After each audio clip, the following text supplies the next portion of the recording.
Welcome guys once again. आज हम 2021 में आई मूवी वन शॉट को एक्सप्लेन करने जा रहे हैं, जो कि एक मिशन ओरिएंटेड मूवी है और इसके लीड रोल में है स्कॉट एटकिंस। मूवी की शुरुआत में हमें जेक हैरिस नाम का एक आदमी दिखाया जाता है, जो कि एक लेफ्टिनेंट है और तो और वो नेवी सील्स की एक एलीट टीम का लीडर भी है। ये टीम एक सीक्रेट मिशन पे जा रही है और इस मिशन में एक लेडी भी शामिल है। लेडी का नाम जो एंडरसन है, जो कि CIA एनालिस्ट है। इसके बाद जेक टीम को अपने मिशन का ऑब्जेक्टिव बताता है कि हम लोग एक प्रिजनर को ट्रांसफर करने जा रहे हैं, जिसका नाम अमीन मसूर है, जो कि फिलहाल CIA के एक ब्लैक साइट पर कैद है। रिपोर्ट के हिसाब से मसूर का टेररिस्ट ग्रुप से कोई कनेक्शन है। इसके बाद जल्द ही इनका हेलीकॉप्टर CIA ब्लैक साइट तक पहुंच जाता है, जहां पर टीम को site manager Tom shield receive करता है। टॉम कहता है कि मैं इस काम के लिए किसी एलीट टीम को एक्सपेक्ट नहीं कर रहा था, तो जो क्लियर करती है कि ये मिशन टॉप सीक्रेट है, जिसकी जानकारी तुम्हें न होना आम बात है।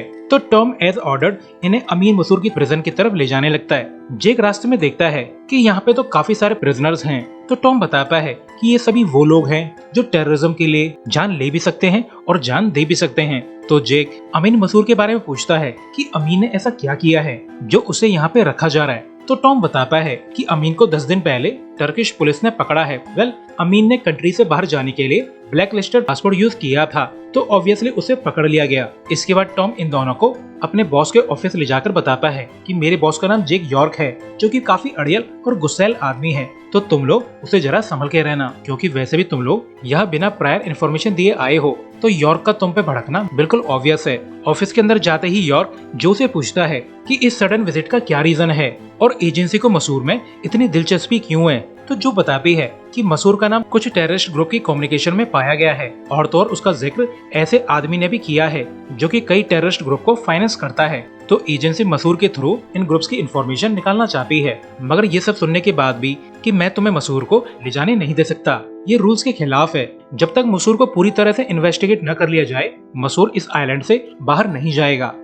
असल में यॉर्क ये कंफर्म करना चाहता है कि मसूर के ट्रांसफर ऑर्डर सच में हायर अप से आए हैं या नहीं। इसके बाद टॉम जो और जेक हैरिस को मसूर की सेल तक ले आता है, जहां मसूर को कंटिन्यूअसली टॉर्चर किया जा रहा था। जो ये देखकर मसूर को अनटाई करने के लिए कहती है, तो ये लोग ऐसा ही करते हैं। इसके बाद जो मसूर से पूछती है कि तुम्हारा टेररिस्ट और उनके फाइनेंसर के साथ क्या कनेक्शन है, तो मसूर कहता है कि जरूर कोई मिस्टेक हुई है, मैं कोई टेररिस्ट नहीं हूँ, मैं तो बस एक सिंपल बिजनेसमैन हूँ और प्लीज मेरे लॉयर को बुलाइए, मैं एक ब्रिटिश सिटीजन हूँ और इतने राइट तो है मेरे पास। मगर जो अमीन मसूर को क्लियर करती है कि कल रात ही तुम्हारी ब्रिटिश सिटीजनशिप रिवोक कर ली गई है, यानी कि अब तुम किसी भी देश के सिटीजन नहीं हो और न ही तुम्हारे पास अब कोई राइट्स हैं। इस बातचीत के बाद जेक हैरिस जो को वार्न करता है कि तुम्हारा अप्रोच काफी डेंजरस था, हमें किसी भी टेररिस्ट के इतने क्लोज नहीं जाना चाहिए, उन पे भरोसा करना मौत को दावत देना है। मगर जो उसकी बातों पर ध्यान नहीं देती। जो बोलती है कि मैं एक साइक एनालिस्ट हूँ और मेरा काम कन्विक्ट के दिमाग में घुसकर इंफॉर्मेशन निकालने का है। वैसे भी मैं जल्द से जल्द मसूर को US ले जाना चाहती हूँ। जो को लगता है कि मसूर का कनेक्शन उन बॉम्बिंग से है जो या तो हो चुकी हैं या पॉसिबली होने वाली हैं, जिसे जो रोकना चाहती है। वैसे जेक हैरिस की टीम भी मसूर के ट्रांसफर को लेकर काफी सस्पिशियस है। तो जेक हैरिस बोलता है कि हमारी टीम सिर्फ मसूर और जो को एस्कॉर्ट करने आई है और इसके अलावा यहाँ पे क्या चल रहा है हमें इससे कोई फर्क नहीं पड़ता। हमारा काम सिर्फ ऑर्डर फॉलो करने का है और अगर कोई प्रॉब्लम क्रिएट करे तो हम उसकी खोपड़ी में बुलेट डाल देंगे। इसके थोड़ी ही देर बाद यहाँ पर एक ट्रक आ जाता है, जिसे देखकर टीम अलर्ट हो जाती है, क्योंकि आज तो कोई भी प्रिजनर ट्रक यहाँ पे आने वाला नहीं था और उनका शक बिल्कुल सही था। ये ट्रक डायरेक्टली गेट तोड़कर अंदर आ जाता है और फिर ट्रक में से कुछ गनमैन बाहर निकलकर गार्ड्स पर गोलियां बरसाने लगते हैं और फिर ये लोग धीरे धीरे करके सोल्जर्स को मारने लगते हैं और साथ ही ये लोग इस फैसिलिटी पर कब्जा जमाने लगते हैं। मगर जेक हैरिस की टीम जमकर इनका सामना कर रही है। जेक से हेलीकॉप्टर पायलट बोलता है कि हेलीकॉप्टर रेडी है, हम यहाँ से निकल सकते हैं। मगर जेक जो और मसूर को बिना लिए यहाँ से जाना नहीं चाहता। इसके थोड़ी ही देर बाद जो मसूर को ट्रांसफर के लिए रेडी कर लेती है, मगर टेररिस्ट इतने बेवकूफ नहीं थे, वो मौका पाते ही इनके हेलीकॉप्टर को उड़ा देते हैं। यानी अब टीम इस आइलैंड पर फंस चुकी है, तो मजबूरी में टीम को सेफ हाइडिंग स्पॉट पे जाना पड़ता है। वहीं बैड गाइज का लीडर कहता है कि जल्दी से कैदियों को आजाद कर दो, कम से कम ये सभी गार्ड्स का ध्यान तो बटाएंगे ही। वहीं टीम गलियों से होती हुई सेफ जगह की तरफ जाने लगती है और जल्द ही ये लोग कंट्रोल रूम तक पहुंच जाते हैं, जहां टॉम भी मौजूद था।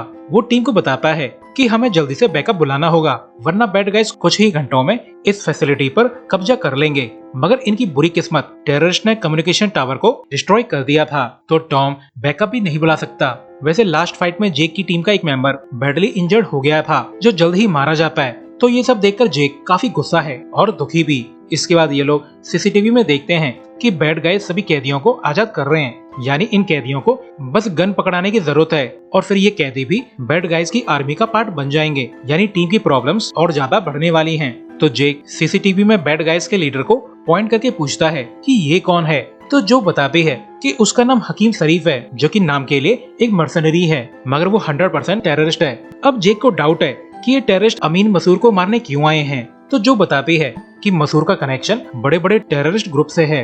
वेल, इसकी शुरुआत तब से हुई जब अमीन अपनी फैमिली के साथ टर्की गया था, मगर वहाँ यूएस ड्रोन स्ट्राइक में अमीन मसूर का बेटा मारा गया और तब से मसूर रिवेंज लेना चाहता है और पॉसिबली रिवेंज लेने के लिए उसने टेररिस्ट ग्रुप ज्वाइन किए हैं। मगर मसूर इन क्लेम्स को फुली डिनाई करता है और कहता है कि वो तो बस एक बिजनेसमैन है, मगर उसकी बातों पर किसी को भी भरोसा नहीं है, जो टीम को कन्विंस करने की कोशिश करती है कि अमीन का बिजनेस सिर्फ एक दिखावा है और उसकी कंपनी मेडिकल इक्विपमेंट को एक्सपोर्ट करने का बहाना बनाकर रेडियो एक्टिव मटेरियल एक्सपोर्ट कर रही है। पॉसिबली अमीन आतंकवादियों के साथ मिलकर बॉम्ब बना रहा है, मगर टॉम जो की बातों से कन्विंस्ड नहीं है। उसके हिसाब से जो झूठ बोल रही है उसका कोई अल्टीरियर मोटिव है, मगर फिलहाल के लिए जेक को जो की बातों पर भरोसा है। वो पूछता है कि बॉम्ब कहाँ है, तो जो बताती है कि एनएसए रिपोर्ट के हिसाब से बॉम्ब प्रोबेबली वॉशिंगटन डीसी में है, जिसके बारे में अमीन जानता है और हम उसके थ्रू बॉम्ब की लोकेशन पता लगा सकते हैं। मगर बाहर मौजूद टेररिस्ट ऐसा नहीं चाहते, वो मसूर का मुंह खुल पाने से पहले ही उसे मार देना चाहते हैं।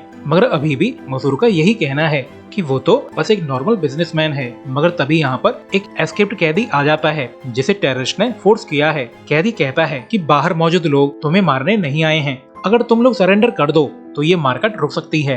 वो लोग अपना काम करके यहाँ से चुपचाप चले जाएंगे। मगर जेक को अच्छे से पता है कि टेररिस्ट की बातों पे विश्वास करना बेवकूफी होगी, तो ये लोग कैदी को ठोक देते हैं। मगर ऐसा करते ही सामने से काफी सारे गनमैन आ जाते हैं, जो कि टीम पे अंधाधुंध फायरिंग स्टार्ट कर देते हैं, जिससे जेक की टीम का एक और मेंबर इंजर्ड हो जाता है। मगर ऐसी हालत में भी टीम कॉरिडोर में मौजूद सभी बैड गाइज को मार देती है। मगर अब लड़ते लड़ते टीम का एमओ खत्म हो रहा था, तो टॉम कहता है कि अगर टेररिस्ट को अमीन चाहिए तो मैं उन्हें अमीन दे दूंगा, जिससे हमारे बाकी साथियों को मरने की जरूरत नहीं है, क्योंकि हमारे साथियों की जान अमीन की जान से ज्यादा कीमती है। मैं एक टेररिस्ट को प्रोटेक्ट करते हुए मरना नहीं चाहता। मगर जो इस प्लान के सख्त खिलाफ है, तो टॉम जेक को मनाने की कोशिश करता है कि अमीन को मार के बाहर फेंक दो। इसकी डेड बॉडी को देखकर टेररिस्ट लौट जाएंगे और किसी को भी पता नहीं चलेगा कि अमीन को किसने मारा है। सभी को लगेगा कि वो क्रॉस फायर में मारा गया है। मगर जेक भी अमीन को मारना नहीं चाहता, तो गुस्से में टॉम अमीन और जो पर गन तान देता है। तो ये देखकर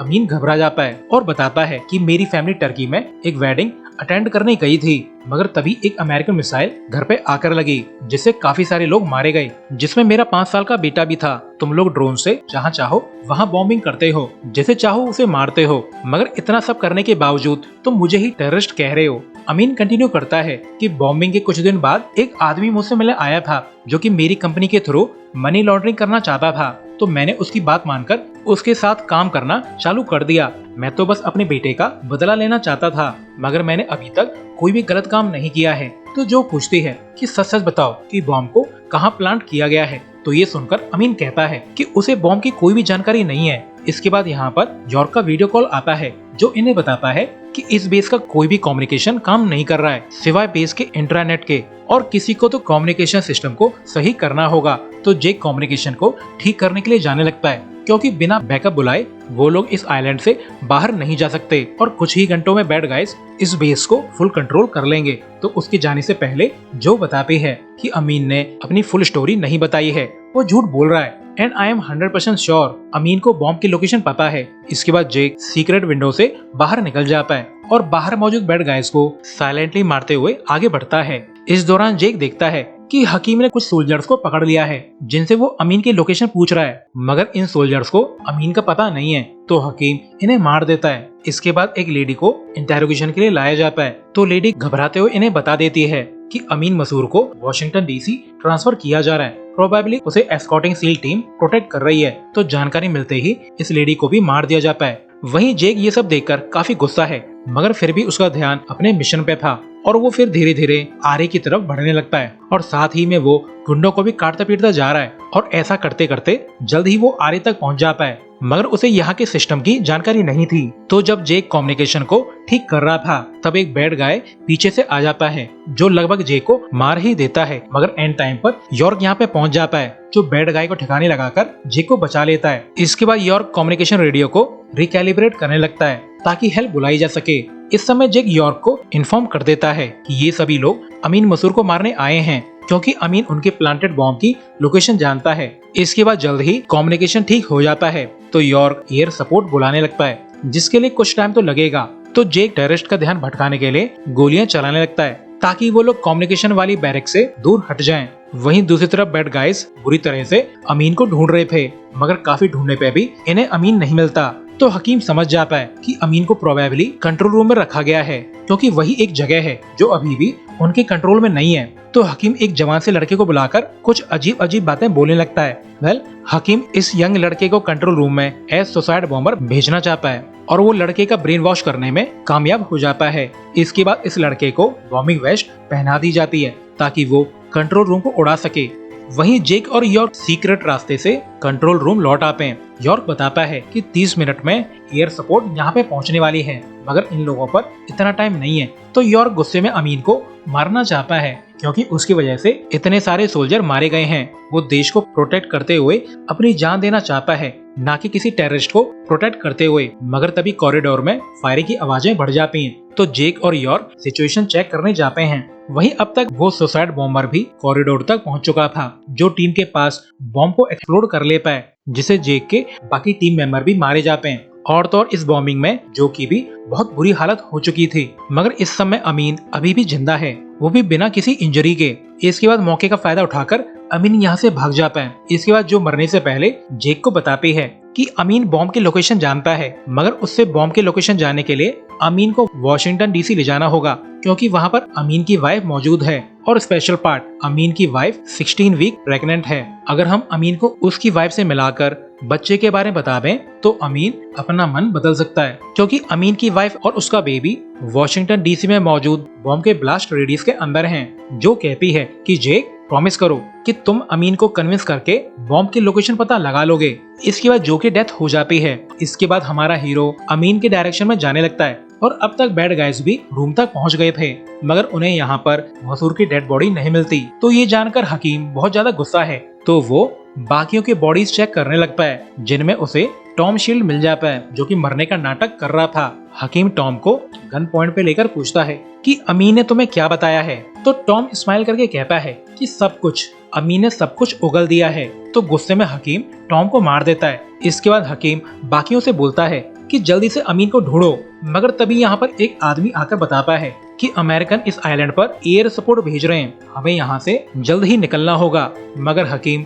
मिशन पूरा किए बिना यहाँ से जाना नहीं चाहता। वैसे असल में अमीन बहुत चालू है, वो कैदियों की डेड बॉडी के बीच में जाकर छुप गया था। तो गुंडों के जाते ही वो हकीम के एक मरे हुए साथी की ड्रेस पहन लेता है ताकि वो ड्रेस बदलकर हकीम के आदमियों में घुल मिल जाए, मगर फिर भी उसे पहचान लिया जाता है। ऐसी जगह पे अमीन बिना गन लिए घूमेगा तो लोगों को तो शक होगा ही। इसके बाद हकीम के लोग मसूर को एक प्रिजन में डाल देते हैं, मगर तभी यहाँ पर जेक भी आ जाता है जो काफी देर फाइट के बाद इन गुंडों को मार देता है और फिर वो अमीन को यहाँ से ले जाने लगता है। मगर इन दोनों को बैड गाइस देख लेते हैं तो वो लोग इन पर फायरिंग स्टार्ट कर देते हैं, मगर अमीन को अभी भी खुजली मची हुई है। वो अकेले ही यहाँ से भागने की कोशिश करता है जैसे कि वो इस आइलैंड से भाग सकता है। तो मजबूरी में जेक उसका पीछा करता है, मगर गुंडों की तादाद काफी ज्यादा है और तो और जेक की बुलेट्स भी खत्म हो रही थी। इसके बाद जल्द ही हकीम अमीन को ढूंढ लेता है तो वो डायरेक्टली अमीन को गोली मार देता है, मगर बुलेट प्रूफ वेस्ट होने की वजह से अमीन बच जाता है। और तभी यहाँ पर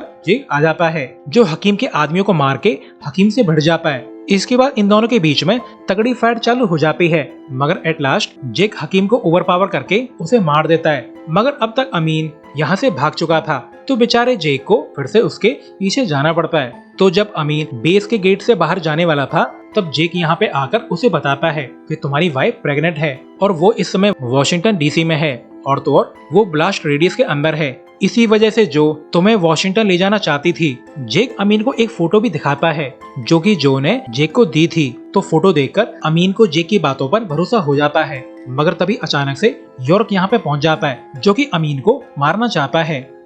लास्ट बॉम्बिंग में यॉर्क कैसे भी बच गया था, तो जेक मामले को ठंडा करने के लिए यॉर्क को फोर्सफुली डिसआर्म कर देता है। वहीं अब तक यूएस एयर सपोर्ट भी यहाँ तक पहुँच चुकी थी। इसके बाद जेक मसूर को अपने साथ ले जाता है क्योंकि अमीन कुछ भी बताने से पहले अपनी वाइफ को देखना चाहता है। इसके बाद जेक और मसूर का हेलीकॉप्टर वॉशिंगटन डीसी के लिए निकल जाता है और इसी सीन के साथ ये मूवी एंड होती है। तो अभी के लिए goodbye, thanks for watching.